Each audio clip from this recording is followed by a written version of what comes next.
Amém.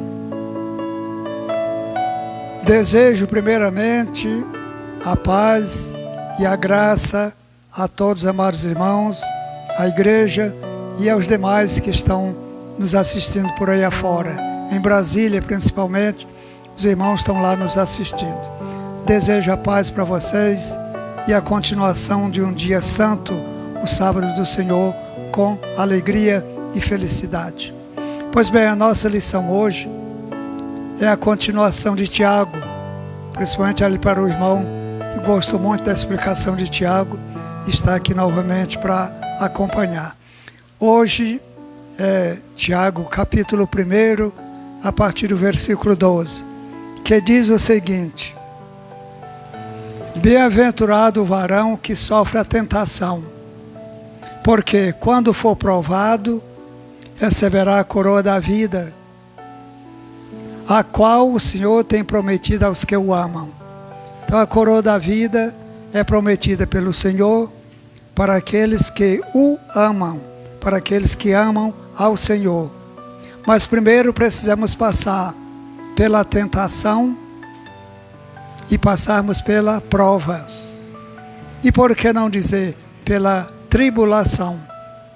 Está escrito em Atos 14, 22, Paulo disse que por muitas tribulações nos importa entrar no reino de Deus. É o caso aí. Se formos esperar ficar tudo bem, sem problema nenhum, sem tribulação nenhuma, nunca vamos conseguir esse tempo, a não ser quando o Senhor Jesus vier e nos levar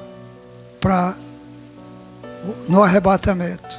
Aí sim, nós teremos plena felicidade. Mas enquanto estivermos aqui nesse mundo, nós teremos aflição. Jesus diz: no mundo tereis aflição, mas tende bom ânimo, eu venci o mundo. Então versículo 13, irmãos. E o 13 diz: ninguém sendo tentado, diga de Deus sou tentado. Porque Deus não pode ser tentado pelo mal e a ninguém tenta. Mas já foi explicado aqui, o irmão José Maria, o irmão Jorge Horácio, a explicar esse versículo. Ninguém, quando seja tentado, quando for tentado, diga sou tentado por Deus.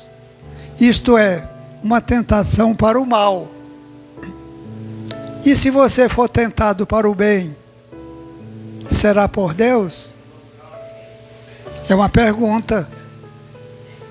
Ninguém sendo tentado, diga, de Deus sou tentado. Porque Deus não pode ser tentado pelo mal. E a ninguém tenta para o mal. Mas para o bem, será que Deus tenta? Vamos ver. A Bíblia vai nos responder. Gênesis 22, versículo 1, irmão Eudes. Vamos ver se Deus tenta para o bem ou se não tenta. Gênesis 22, 1. E aconteceu depois destas coisas que tentou Deus a Abraão. Está aí. Vamos repetir? Vamos. E aconteceu depois dessas coisas que tentou Deus a Abraão e disse-lhe: Abraão. E ele disse: eis-me aqui. E era uma tentação aqui para o bem. Embora fosse para mandar sacrificar o filho, mas era a hora da prova de Abraão. E Abraão, vencendo aquela prova, seria um bem-aventurado. E Abraão venceu ou não venceu? Todos nós sabemos que sim, ele venceu a prova. Então Deus tenta. Deus tenta para o bem.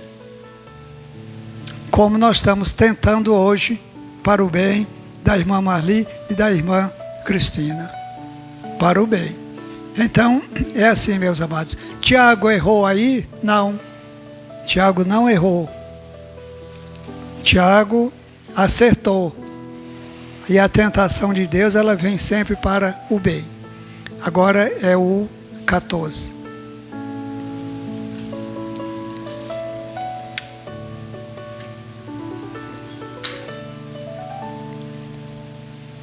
Mas cada um é tentado, no caso do mal, cada um é tentado quando atraído e engodado pela sua própria concupiscência. Engodado, ou seja, enganado. Cada um é tentado quando é atraído e enganado por sua própria concupiscência. As coisas, elas nunca acontecem assim, de repente. Sempre tem um pré. Dentro daquele pré, então, existe a atração. Depois da atração, o engano.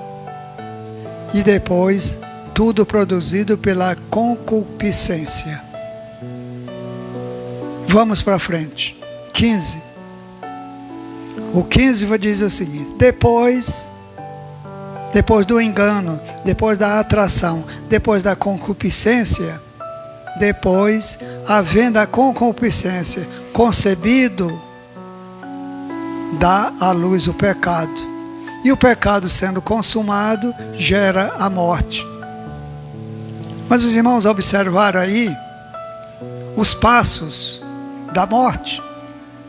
Até onde é que nós chegamos para conseguirmos a morte? Principalmente sendo uma morte espiritual. Note bem, quantos passos? Depois, havendo a concupiscência, a cobiça, concebido como uma mulher concebe um filho. Ela concebeu, ela recebeu no seu ventre aquele filho. A concupiscência concebido, a concupiscência dá o que mais? Dá à luz o pecado. Novamente a comparação com a mulher. Ela concebe a criança no final de 40 semanas. Está aí, irmão Jorge Horácio. 40 semanas, 9 meses. 40 semanas, 9 meses. Para uma criança nascer. Toda mãe sabe disso. E todo pai sabe disso. 40 semanas, 9 meses.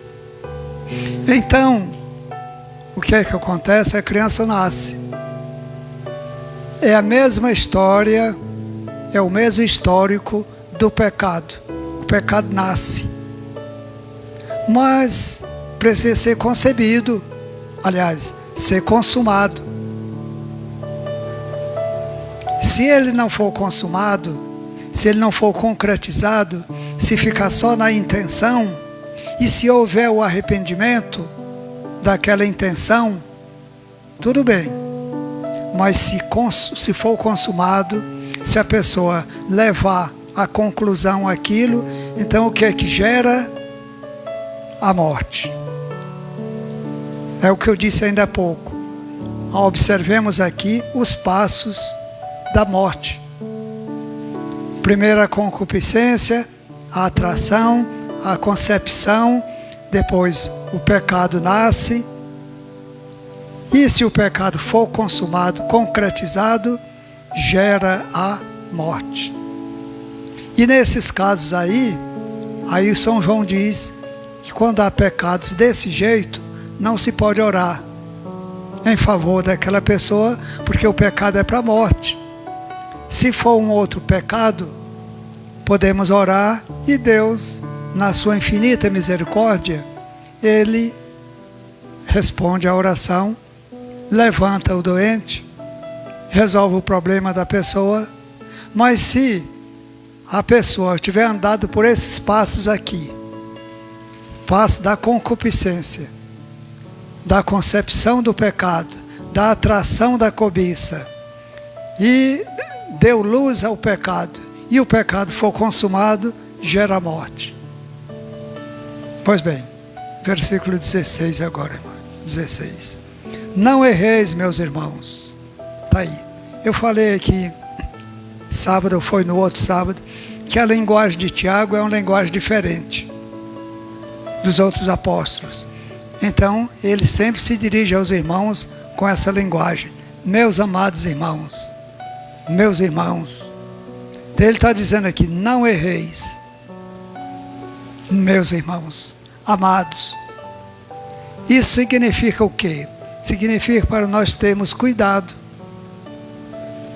Cuidado com a nossa vida, com a nossa carreira espiritual, para que conosco não aconteça esses problemas aí.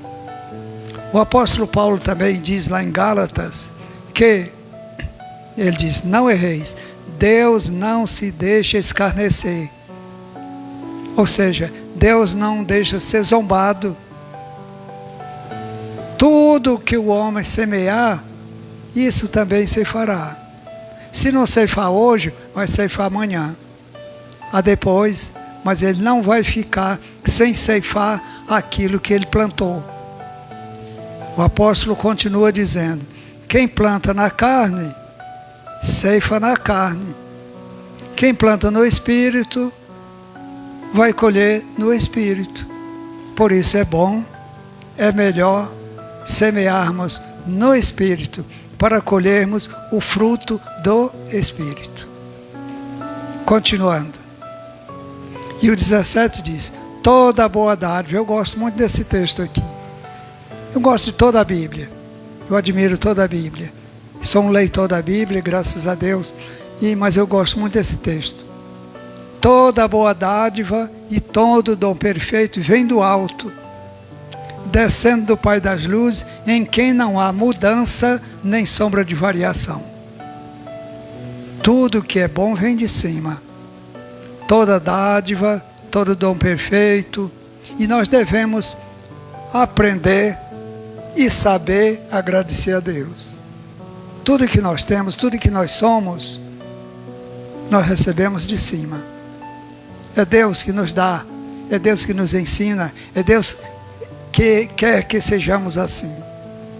Então, repetindo, toda boa dádiva, a vida, por exemplo, é uma boa dádiva. A saúde, outra coisa muito boa, mas tudo vem de cima. Tudo vem do Pai das luzes. E com Ele não há mudança, nem sombra de variação. Deus é assim. Deus é perfeito. E quer que nós, seus servos, seus filhos, sejamos também perfeitos. Segundo a sua vontade. Todas as coisas, elas são não pela nossa vontade. Principalmente quando nós colocamos a vontade de Deus na nossa frente. No Pai Nosso, o Senhor Jesus ensinou, seja feita a tua vontade na terra, como é feita no céu. Se nós entregarmos nossos caminhos ao Senhor e deixando que Ele faça segundo a sua vontade, nós vamos ceifar o bem, porque vai ser feita a vontade de Deus e não a nossa. Antes de comentarmos o fim desse versículo, irmão Wilson, procure aí 1 São João 5,14. Vamos ver o que diz sobre a vontade de Deus.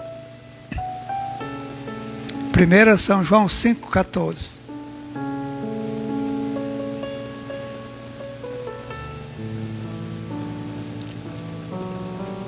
São João 5,14. A vontade de Deus e não a nossa.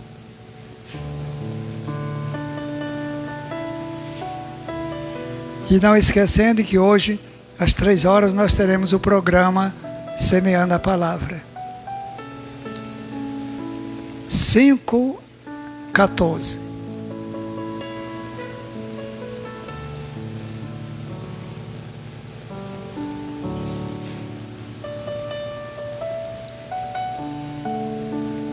Demorou aí. Mas então, enquanto ele procura, devemos pedir, fazer as nossas preces, as nossas petições a Deus, deixando sempre a sua vontade. Deixando que Ele resolva, que Ele faça conforme a vontade dEle. Porque Ele é que sabe o que é melhor para nós. Deus é sábio. Deus é onisciente. Ele sabe o fim desde o começo. E então Ele e somente Ele é que sabe o que é melhor para nós. Às vezes nós projetamos, nós pensamos alguma coisa e pensamos que aquilo é bom para nós e não é. Não é. Bom mesmo é a vontade de Deus. Então está aí. Moedas encontrou e vamos continuar. E esta é a confiança que temos nele. E que, se pedirmos alguma coisa, segundo a sua vontade, Ele nos ouve. Olha, esse texto aqui é muito rico. Esse texto é muito forte, muito poderoso, na linguagem que se usa hoje aí. E esta é a confiança que temos nele, em Deus. Que, se pedirmos alguma coisa, seja lá o que for, segundo a sua vontade, segundo a vontade de Deus, Ele nos ouve. Quando nós não recebemos aquilo que pedimos, porque não foi da vontade de Deus, Deus não quis, porque Deus é que sabe o que é melhor para nós. Então, meus amados, vamos seguir nesse caminho, nessa carreira. Voltemos lá para Tiago. Tiago 1,18. Segundo a sua vontade, Ele nos gerou pela palavra da verdade. A palavra nos exorta, a palavra nos ensina, a palavra nos encaminha, a palavra nos mostra o certo e o errado. A palavra mostra a salvação. Finalmente, a sua palavra é a verdade. São João 17:17. Santifica-os na verdade. A tua palavra é a verdade. Então, nós fomos gerados espiritualmente pela palavra. E a palavra faz o que mais conosco? Nos lava. Principalmente no sábado, na hora da Santa Ceia, nós vamos ler esse texto.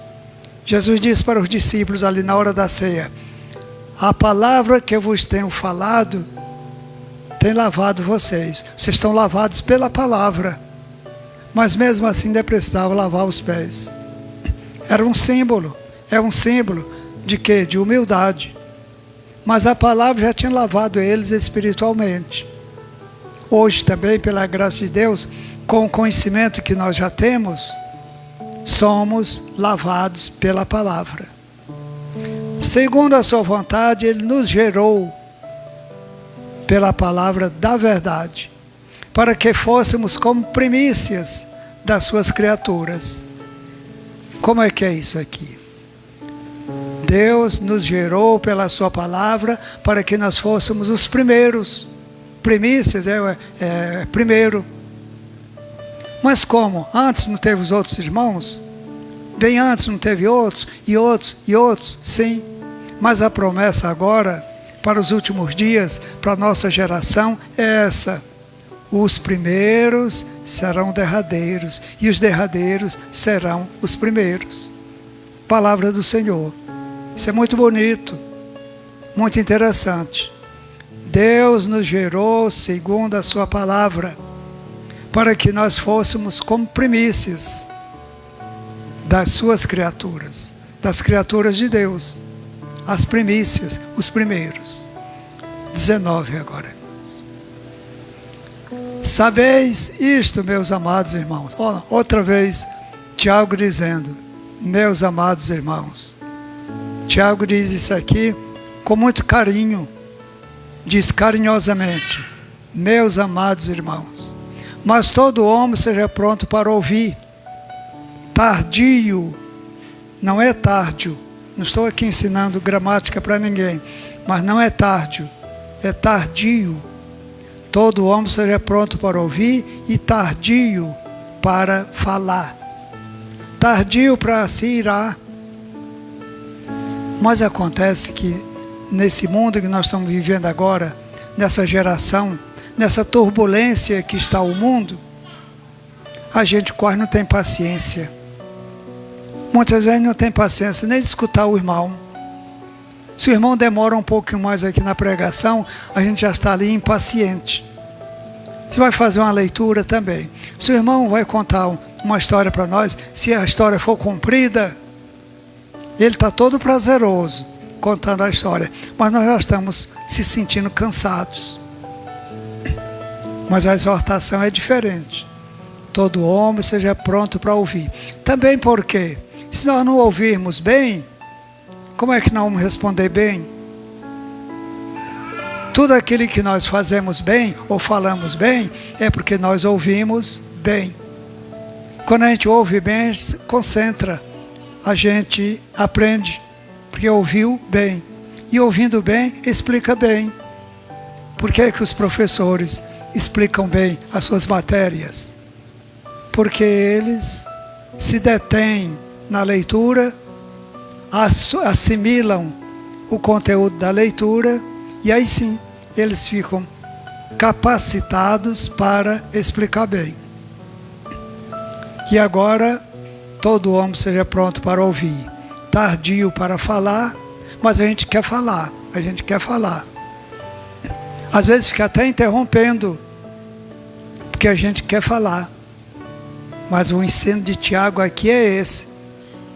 Todo homem seja pronto para ouvir primeiro, tardio para falar e tardio para se irar. Então vamos procurar ser pacientes.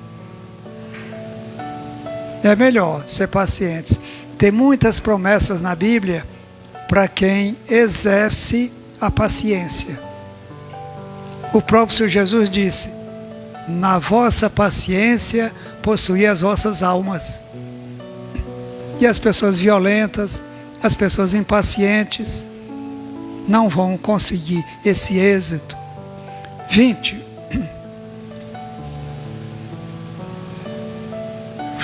vai dizer: porque a ira do homem não opera a justiça de Deus. Então precisamos ser pacientes, calmos, tranquilos, porque na ira do homem, ou a ira do homem, não opera a justiça de Deus. Mas como? Vou contar só um exemplo para vocês. Não vou contar ensinando, vou contar apenas lembrando. Moisés.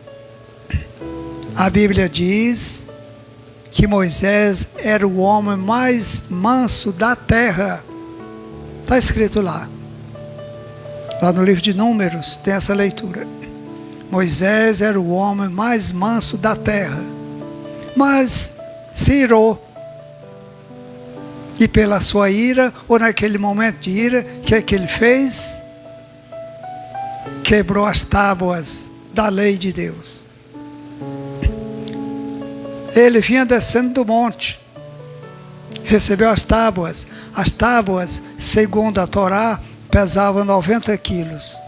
Ele vinha trazendo as tábuas de pedras. E aí, quando foi se aproximando do arraial, viu o povo na idolatria. Fizeram um bezerro de ouro, estavam dançando em redor do bezerro, tinham se esquecido de Deus, e agora aquele bezerro era o Deus deles.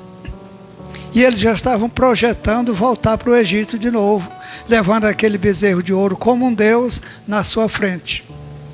Moisés viu essa cena, embora fosse o homem mais manso da terra, se irou e quebrou as tábuas da lei. Então não é bom, sabe? É bom a gente se controlar, ter um controle para não fazer coisas assim. 21, irmão. E o 21 diz: pelo que, rejeitando toda a imundícia e o acúmulo de malícia, recebei com mansidão da palavra, a palavra em voz enxertada, a qual pode salvar a vossa alma. Então, vamos rejeitar essas coisas que não têm fundamento bíblico, não têm prosperidade espiritual, e vamos receber com mansidão a palavra que em nós está enxertada. Como é que é isso? Em nós está colocada. Em nós ela está, ela foi dada, foi colocada por Deus em nós. A qual, ou seja, a cuja palavra pode salvar as nossas almas. Pelo poder da palavra. Ninguém duvide do poder da palavra. A palavra é forte, a palavra é poderosa, a palavra fala conosco, a palavra mexe com o nosso coração. Por isso vamos acreditar e vamos valorizar a palavra de Deus enxertada em nós. 22. E sede cumpridores, está vendo? Está aqui, uma exortação para nós. Sede cumpridores da palavra, não somente ouvintes. Que coisa, hein?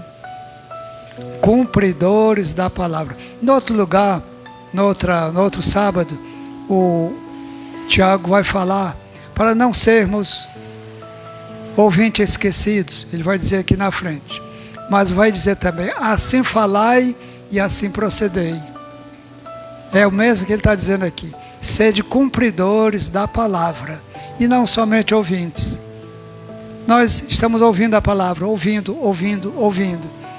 Se ficarmos somente na nossa audição, quando nós sairmos daqui, nós vamos esquecer. E também não podemos nos enganar com falsos discursos. Ah, quantos enganos tem por aí afora. Quantos enganos tem.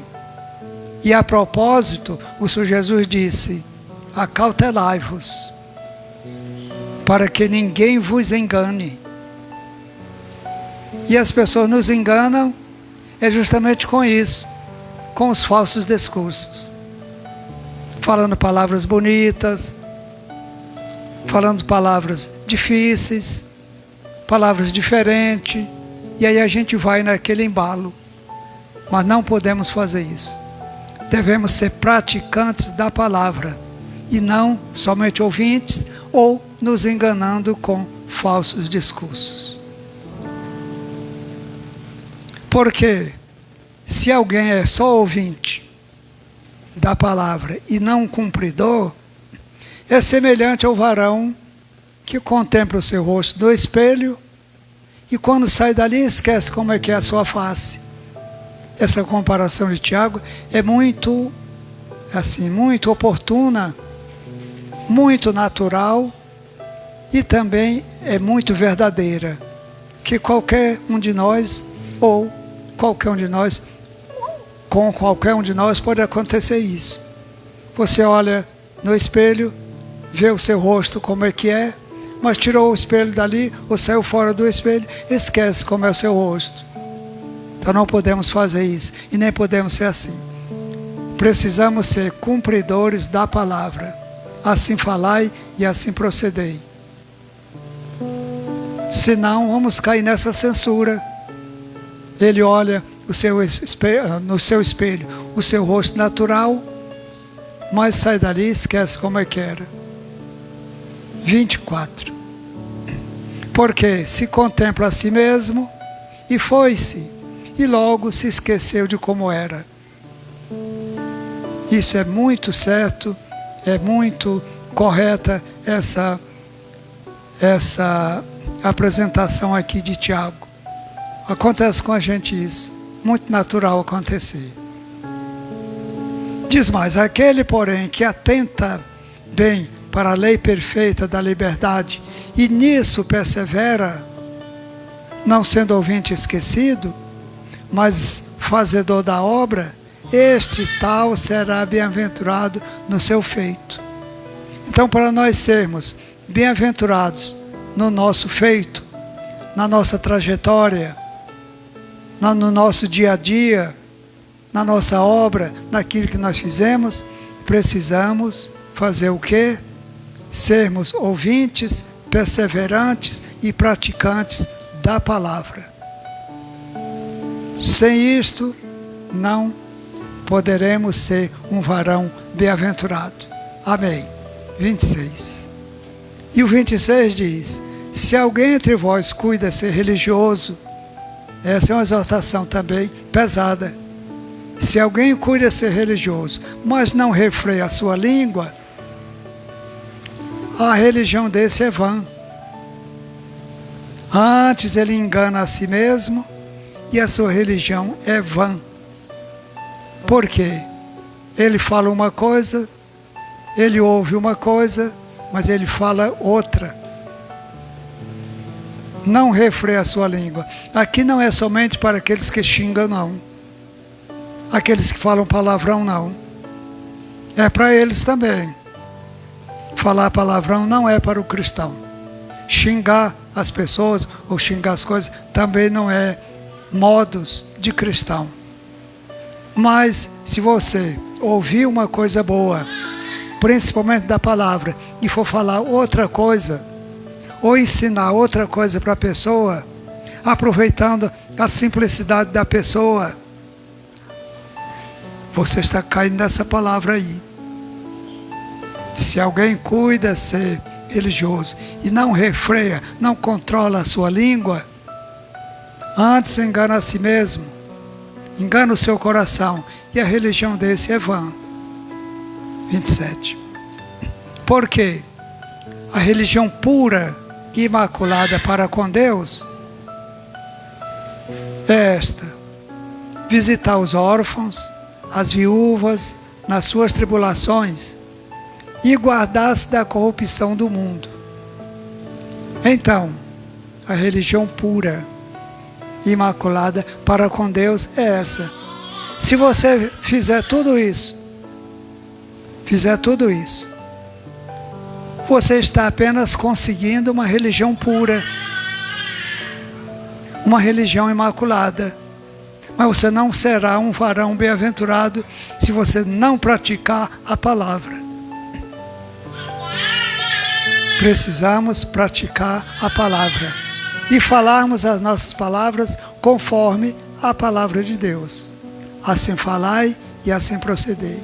E a terceira e última coisa: guardar-se da corrupção do mundo. Esse menino aí, o Rael, ele vai ser cantor. Tem uma voz forte. Criancinha desse jeito, com essa voz aí, vai ser, olha, vai ser cantor. Pode esperar. Então, se guardar da corrupção do mundo. O que é isso? Primeiramente, a gente não se envolver com as coisas do mundo. Deixa o mundo lá. Vamos nos envolver com as coisas espirituais, as coisas de Deus. Mas também tem um detalhe interessante. Em Timóteo 2,19, Deus vai dizer assim. Paulo disse assim: Deus conhece os que são seus, e qualquer um que profere o nome de Deus, o que é que deve fazer? Apartar-se da iniquidade do mundo. Se você fizer todas essas coisas boas, mas se viver juntamente, praticando as iniquidades do mundo, você não vai ver o Senhor. E todo mundo quer ver o Senhor. Todo mundo quer ver a face gloriosa de Deus. Isso é inegável. Mas precisamos então, primeiramente, deixar o mundo lá e viver para Deus. Nos separar da corrupção do mundo. E nem pensar em um momento nenhum de amar o mundo. Porque o mesmo São João diz: quem ama o mundo, o amor do Pai não está nele. O mundo passa, São João diz, o mundo passa e a sua concupiscência. Tudo isso aí passa. Mas quem faz a vontade de Deus permanece para sempre. Amém? Fiquem com Deus e até o próximo sábado com a Santa Ceia do Senhor. Não esqueçam, a Santa Ceia do Senhor no pôr do sol. E vocês se preparem. Eu tenho razão. Ele vai ser um cantor. Amém. Fiquem com Deus.